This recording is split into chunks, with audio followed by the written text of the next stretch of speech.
Morning, guys. I'm coming in for today's video that I had promised on back on Wednesday, and I am continuing through today.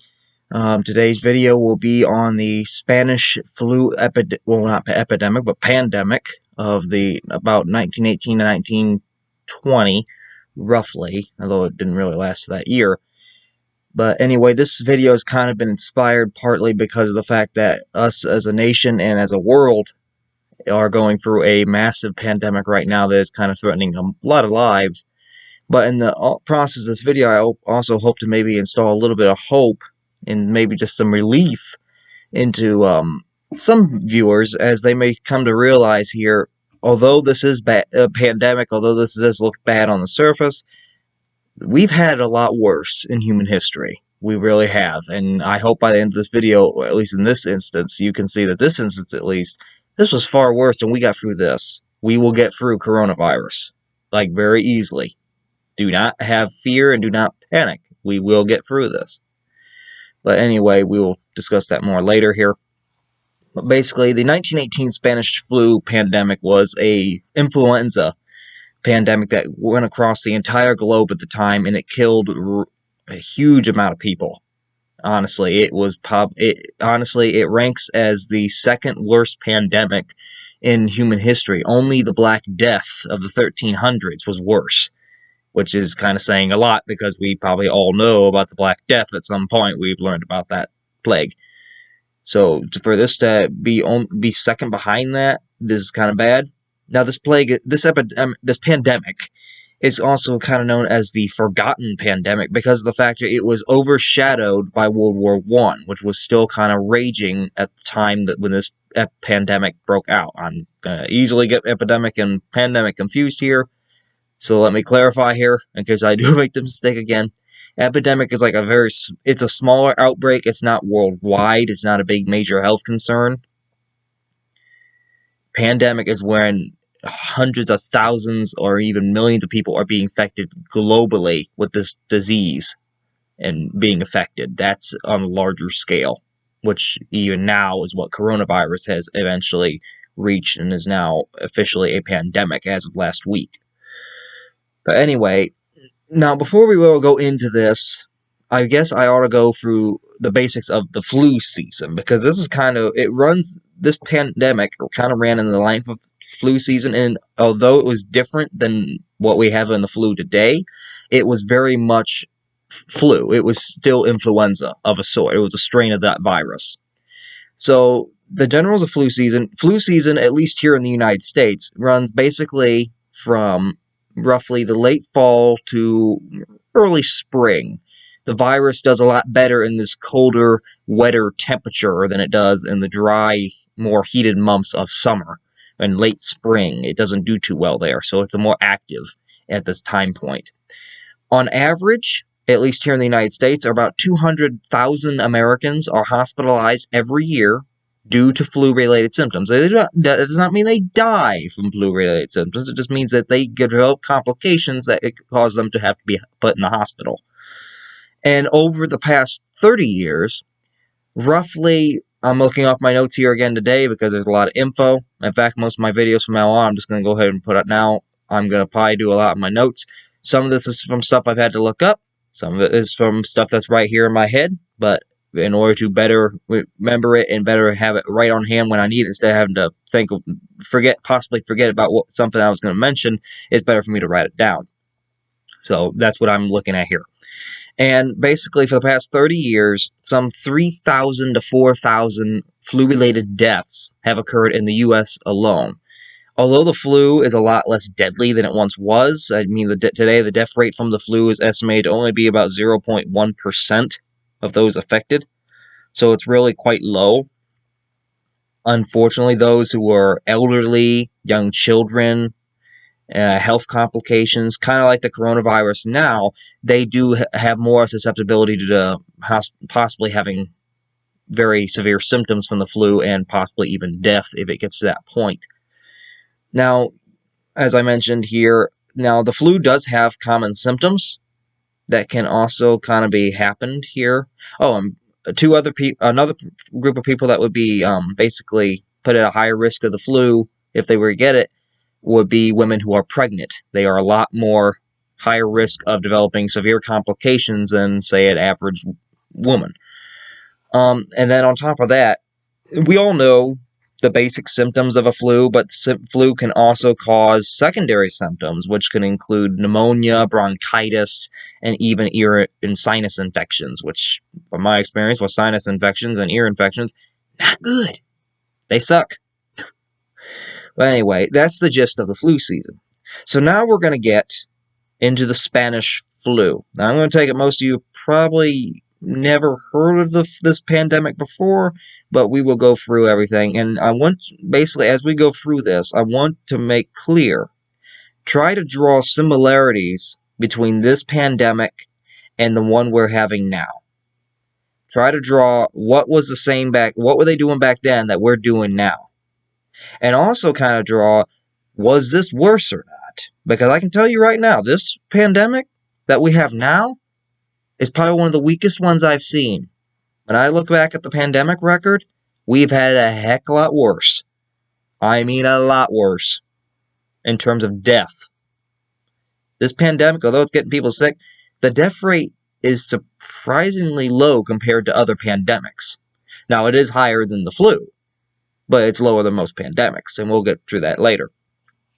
But basically, the gist, here's some, to really start it off, I suppose, we need to kind of determine, where did this pandemic start? 1918, let's go back to 1918 and think what the world is in at this point. And mostly at 1918, there's one big thing going on in the world, and that is World War I. World War I is in its final year.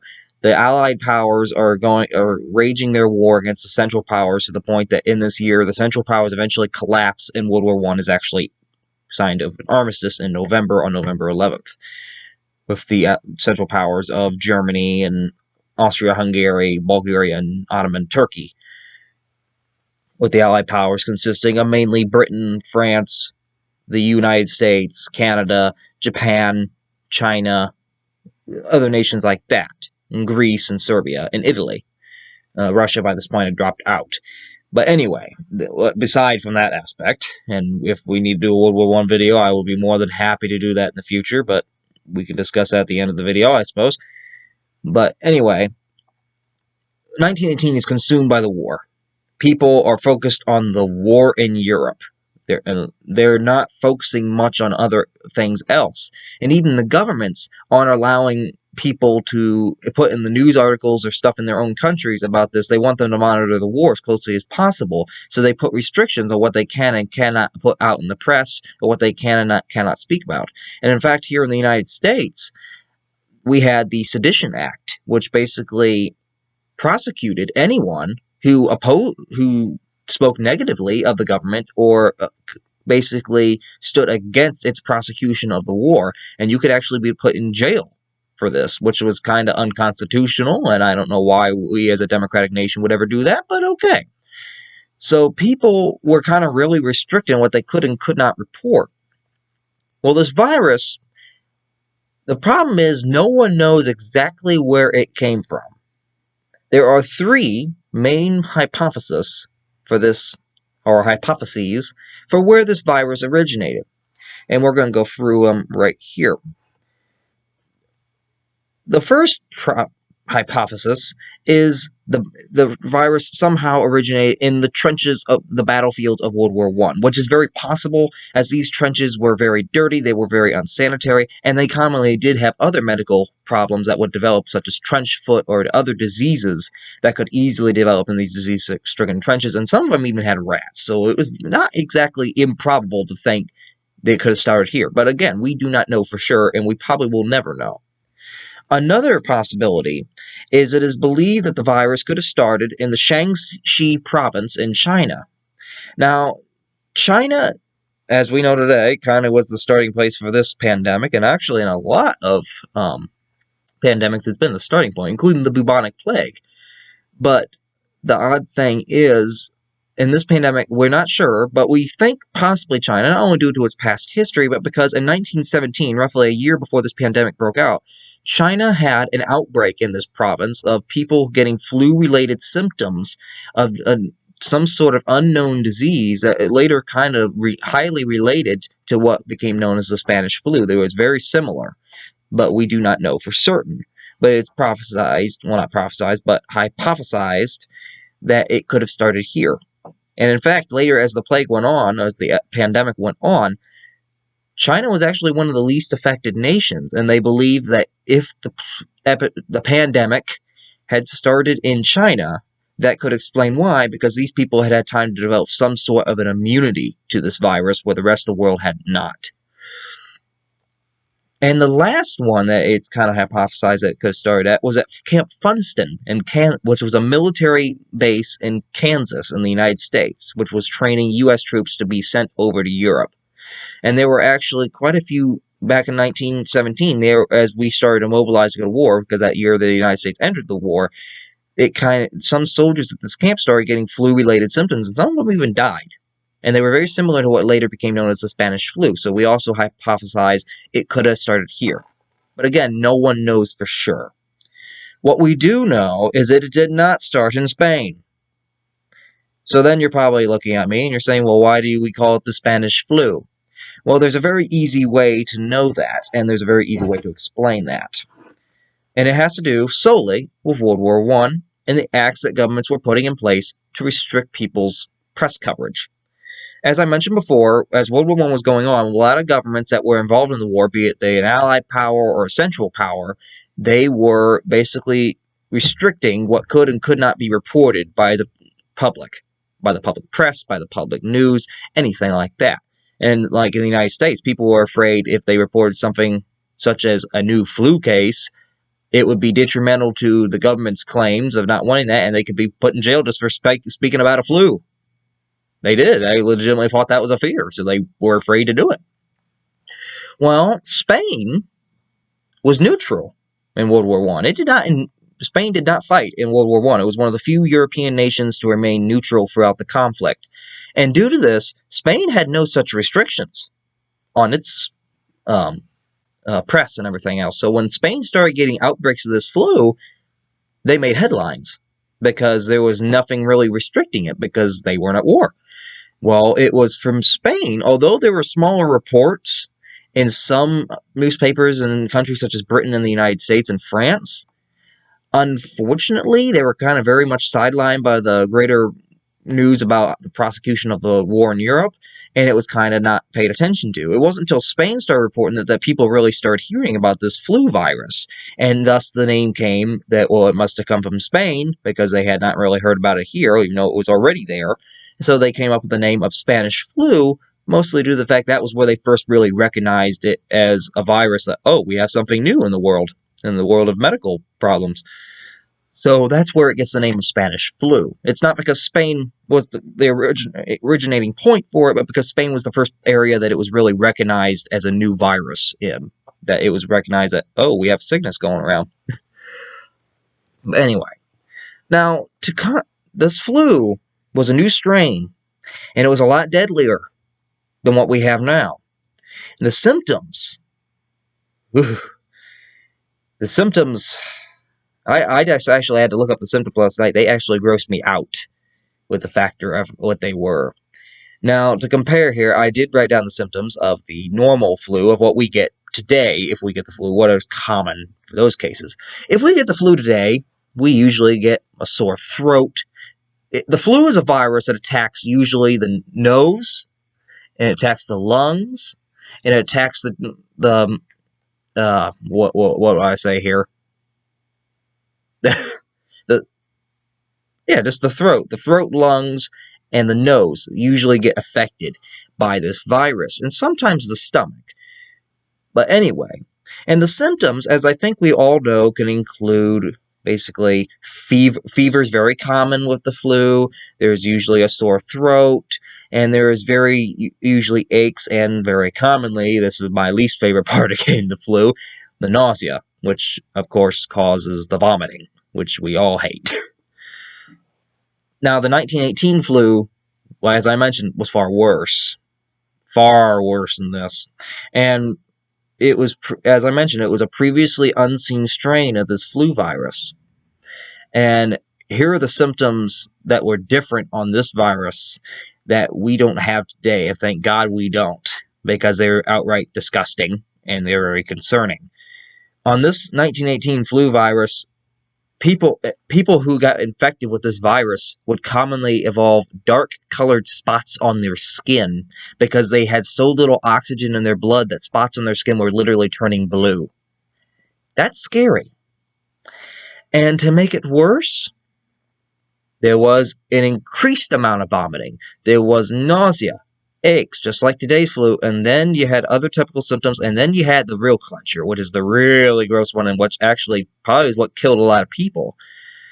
And the patients who would get this flu would commonly end up bleeding from either their nose or their ears. And it wasn't just a little bit, it was a bunch.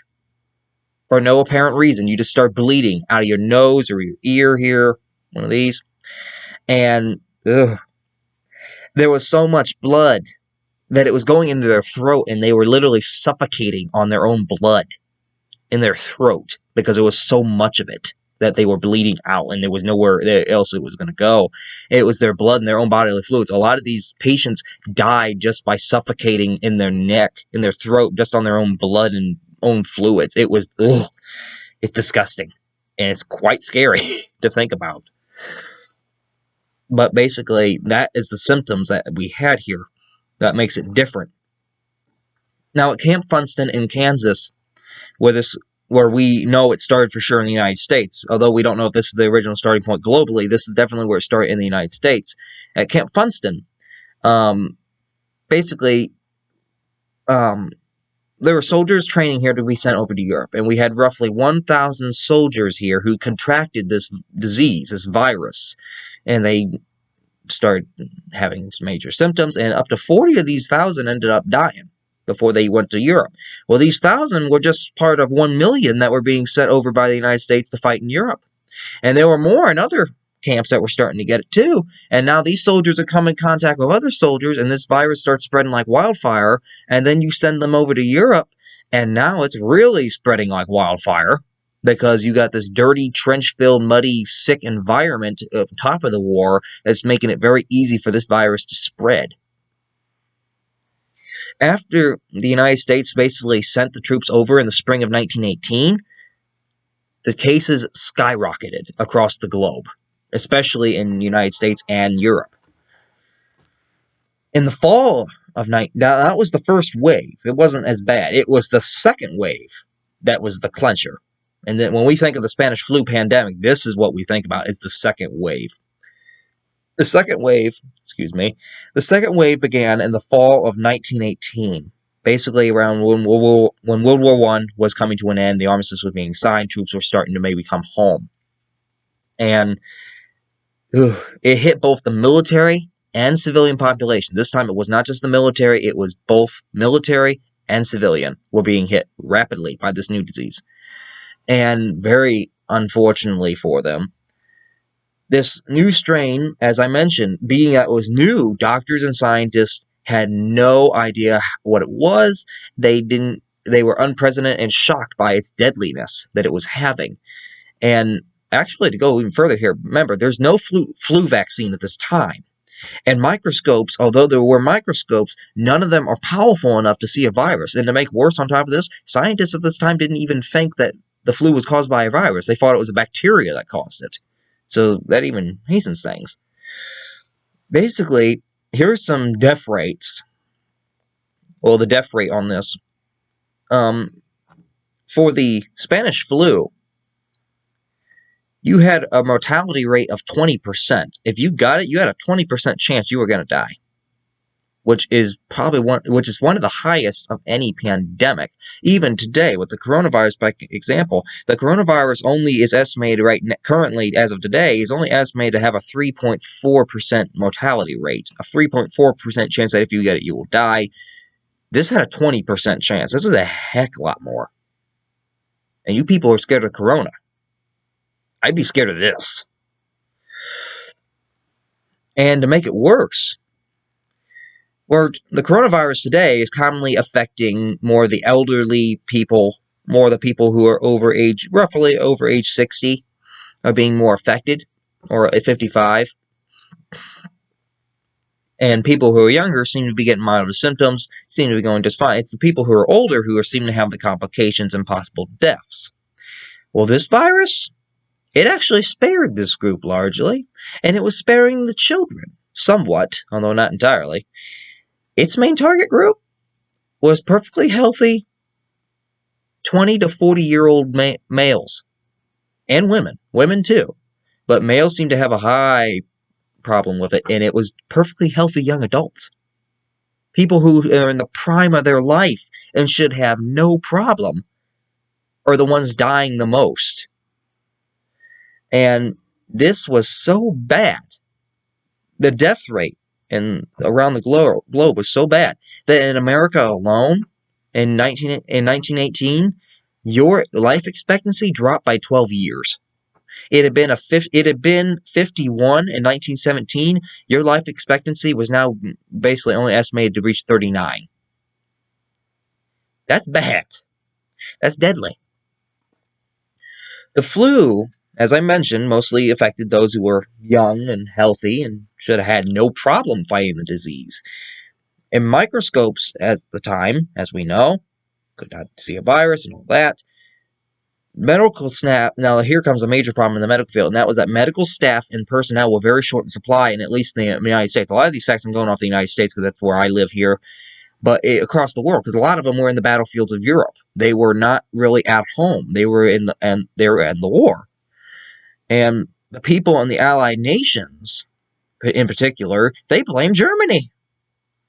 Now, I hate to tell every Allied nation that was an Allied nation in World War I, but Germany is not the answer to everything. I know Germany's got a bad rap for starting 2 world wars, but they're not guilty of everything. Not everything. Yes, they are guilty of the Holocaust, but not everything.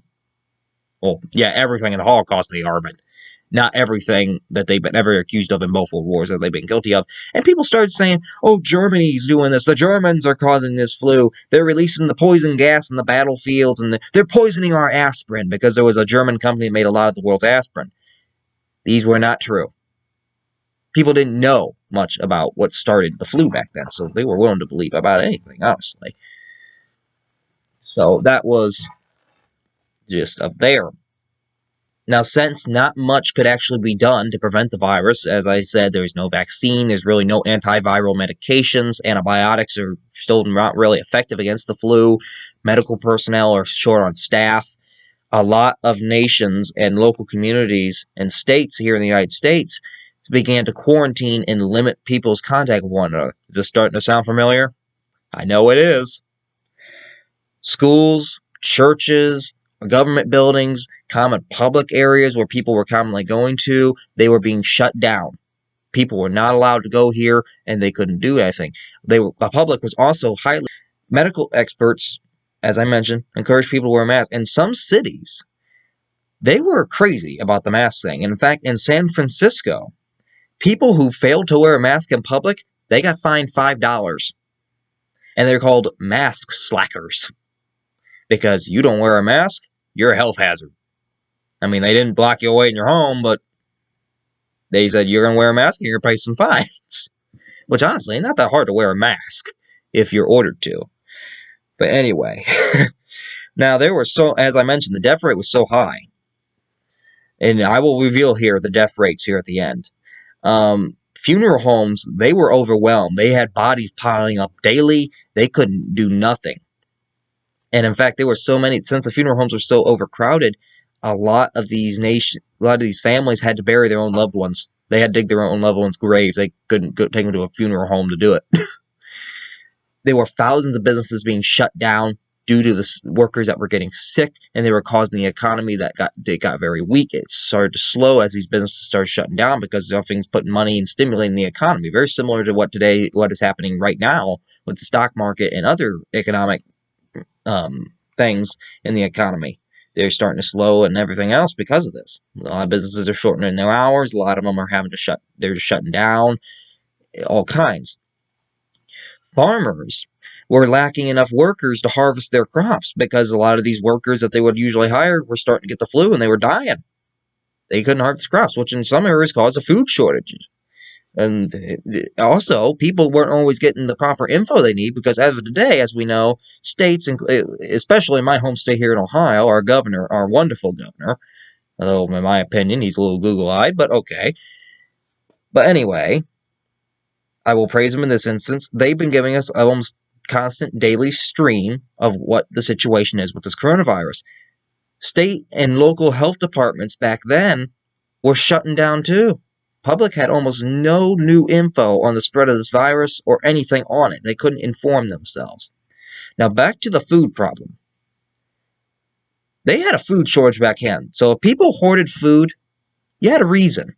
There wasn't much food to go around because farmers were struggling to keep up with the demand because they couldn't harvest their crops in time. Or they couldn't even plant them. Now, all you people who are hoarders, who are hoarding the toilet paper, who are hoarding the food, who are hoarding every frickin' thing in sight when you go into a grocery store, stop it. Because I want to tell you this right now. Even if we go into a lockdown, the government has even stated that we are not doing that anytime soon. And on top of that, grocery store supply chains are fully able to support the needs. There is not going to be a massive rush. And in fact, by you hoarding that food, you're worsening the situation not just for others, you're worsening it for yourselves because if you run out, you don't got nothing to go back and get. So you need to stop it right now. Because I don't know why on earth you think you need 50 frickin' tons of toilet paper. What are you going to do? Crap yourself? What, you think, I hate to tell you this, there's no runs in with the coronavirus. You're not going to crap yourself 50 billion times. And I don't want to hear the tissue problem because that's a whole nother matter. Stop the hoarding. Because when you do that, you're hurting the entire world. And then we'll never get over this. And when we don't, you can blame yourselves. I want to make that very clear. Do not hoard supplies. But anyway, people back in, I'm going to make this clear one more time. Today, we have no purpose for this. Back then, they did. There was a food shortage. There is not today. Farmers are still being able to work.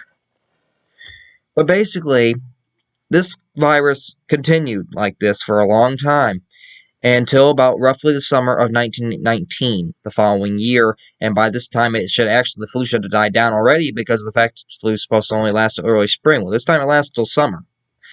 And the pandemic finally came to an end, as most of the victims had either died by this point or they had gotten it and developed an immunity. The virus could not really spread as easily as it once did and just slowly started to die off. Now, here are where we're going to get to the death rates here. I'm actually going to give you some on the coronavirus first. I'll give that a second, just to maybe compare here. Or I can give them one-on-one. We'll do one-on-one. It'll be easier to compare. I had to write the death rate here down, so let me go back here to find it. Okay. For the Spanish flu worldwide, by the time this pandemic was over, 50 million people were dead globally. But 500 million have been infected, which was 1/5 of the world's population, or 27% of the time. I remind you, 50 million people died from this, and it's actually estimated it could have been closer to 100 million. For comparison, World War I only killed 16 million. 16 million in a war compared to at least 50 million in a disease.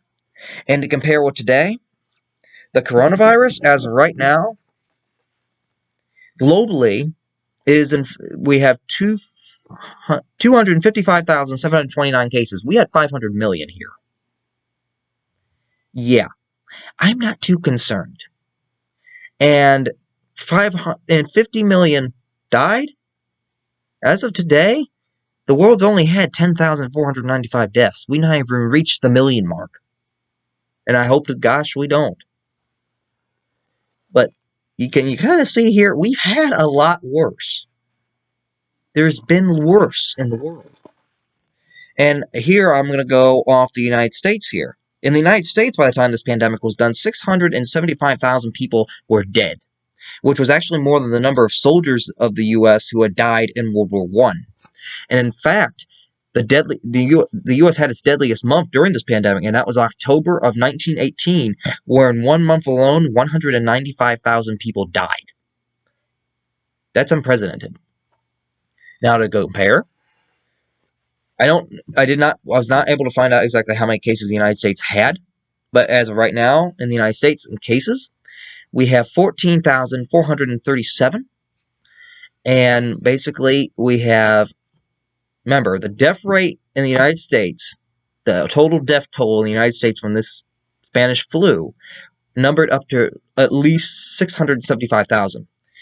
As of right now in the United States, we've only had 218 die from coronavirus. Woo! Woo! Corona! But I'm not saying it's not something you still need to take caution with the coronavirus, but I'm just trying to make it clear, there's worse. There are worse things that we've had. Now, basically, after this pandemic was done, it kind of really became the driving wedge for doctors and medical scientists to really start developing a flu vaccine, because they feared, what if we have this again? This was not good this time around. If we have it again, it could be worse. And work on a flu vaccine really actually began in earnest, and eventually the flu vaccine was developed in 1938, roughly 20 years after this virus was done. Don't know what that is. I do apologize for the dog barking, if you can hear that. But anyway, the deadliest, not that, but although the flu vaccine had been developed in 1938, unfortunately, it was only used on military at that point. It wasn't until after World War II that it was put for civilian use. But by this time, after they did this, cases of the flu definitely died down. It was definitely a lifesaver. In 2008, scientists finally kind of really found out. Remember, we had never really found out why was this flu virus compared to other strains? Why was it so deadly? And we eventually, in 2008, scientists finally made the discovery of what had done it. And they basically found 3 genes in a frozen copy of the Spanish flu virus that had been reproduced in a lab. They had found it had 3 genes that had allowed it to basically weaken a victim's bronchial tubes, the tubes in your lungs, to the point that it could clear a path for bacterial pneumonia to start developing, which was usually what a lot of the patients ended up getting. That also killed them, because not only they're suffering from the flu, now they got pneumonia in their lungs, and that is never a good combo. Combine that with the factor that the virus had the unseen ability to cause an overreaction by the immune system to the virus, kind of helped explain why it was so deadly. It also helped explain why it was so deadly in the young adults, because these perfectly healthy young adults have a perfect immune system compared to older people who are weakened immune systems, or children who aren't fully developed yet in their immune systems. Although they would overreact, they are not going to overreact as much, because they're just not as strong as they once were, or they're just not that strong yet. Compared to a young adult that's at full strength, it's going to overreact full strength and possibly kill you. So that was what made it so deadly. And we've had multiple flu pandemics, a couple since the 1918 Spanish flu, but none have ever reached to the level it did. And basically, that is the gist on that flu. I mean, the most recent, before this coronavirus, I think the last pandemic we had was in 2008, 2009, when we had the swine flu. Even that wasn't as bad as the Spanish flu. Basically, that is it on the Spanish flu. Now, I got this a lot from History.com, and actually from my own mind here, from what I knew. And actually, there was a very good video I got a lot of info off of there, and I will post the link to that either in this video or in the discussion page. I think I'm probably going to provide it in the video, so I will definitely get that in here. And yeah, that's the gist on that. Now, I want to spread this out to people that the coronavirus, yes, it's something to be concerned with. It is something that we need to be taking caution with. We need to protect ourselves. But I want to make it clear, and I want to make it to these people that are panicking and going nuts over it. Do not panic. We have had worse. The world has had far worse. We've had the Black Death. We've had the Spanish flu. We've had all these things, and we got through them. And they killed dozens, thousands, millions more. And we're here today, we're panicking over something so almost insignificant compared to these. I also want to mention to you people who are putting this false info on social media or taking it off social media and taking it as word, stop that. If you want to, I get this, as has been announced by the world, this is our first social media pandemic, because it's the first pandemic we've really had that social media is really playing a large part in how people are getting their news about it, and this is wrong. Because I hate to tell all you people, not everything you see on social media is right. In fact, I personally stay off social media for that reason, because 90 to 95% of this stuff is just fake. It's not real. The news that's coming off, at least. I'm not saying everything on that is fake, but a large portion of this stuff is.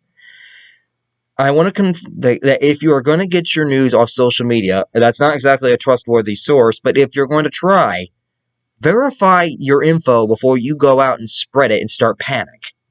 Don't start a panic when there's no need for it, when it's not true. If there's something on social media, scroll down on the comments on the posts on social media. Are there links being provided to basically to verify information that's actually true? Or can you look it up on the internet as a whole and see varying news articles or reports that are verifying what someone said on social media? If you're not finding those things, don't speak it. Don't say it to people, because it's fake. It's not true. And it's causing panic onto a level beyond we've never seen. Do not do that. But basically, just remember, the coronavirus may be bad. We've had worse. We will get through this, not just as a nation, but as a world. We have survived far worse than this. We'll get through this very much the same. And I have a feeling with the medical advancements of today and everything else, it's going to be a lot different than it has been in the past. So just keep that in mind. Now, still exercise caution and everything else, but just keep that in mind. We will get through this. We will. Now, I will put 2 more videos on next week. I do not have any ideas for topics yet. Honestly, at this time I don't. So if you have any ideas, feel free to put that in the comments below. Well, actually, in the beginning of the video, I did mention possibly I could do one on World War I almost, although that would almost be a 2-part video that I wouldn't want to do in the same week. But if you have any interest in that, let me know in the comments below. If you'd want me to do a World War I video or any topic that you'd like to hear, just let me know in the meantime, and I will hopefully post in the discussion page about what topics I will select by Sunday. So I hope to have that done by that time. So basically, once again, hope you enjoyed the video. Like, subscribe to the channel if you liked any of these videos. I hope they're actually helping out. I was very happy to learn that on our last video on the oh darn, I forget here, the Monica Lewinsky scandal and Bill Clinton's impeachment, that someone actually commented that they had used it as a good, not exactly used it, but they got a lot of good info from it to learn to use in an essay, and which is part of the reason I created the channel in the first place, is so people can go, if they need help with that for stuff like an essay or something like that, they can go to this channel, they can find a video, look at it, and get a lot of the info they need. I admit I don't have a lot of graphics on my video. I will try to do that when I find out how I can better do that and incorporate that. I will try to attempt it, but as for now, it's going to have to be more just open face. But honestly, at times I think this is more beneficial because of the fact I'm just spitting the information to you. You're not getting distracted by colorful little pretty images of unicorns. Not saying that they're unicorns, but you get the image. You get the image of the image. That to learn history, sometimes visuals are distracting. So sometimes it's better just to hear it. So that is what, as of right now, that's what's going to remain. But as soon as I figure out, I will possibly try to incorporate that when I can. But again, just be sure to put any possible ideas down in the comments below. But if you like this video or not, or any comment or any things that you would like to hear me talk about, or if you want me to do World War One, let me know that. So basically, that's it for this video. Hopefully, everyone stays safe. Do not get the corona. Do not get the corona. But basically, exercise caution as you're going about, if you're allowed to go about. I know some people have been basically almost confined to their homes, except for like important essential means. But basically, just be cautious with that and take care during this pandemic. And again, we will get through this. It's just a matter of time. But we can all do our part by helping out. So basically, that's all I have here. So have a good day, and hopefully you all stay safe, and we'll see you back sometime next week.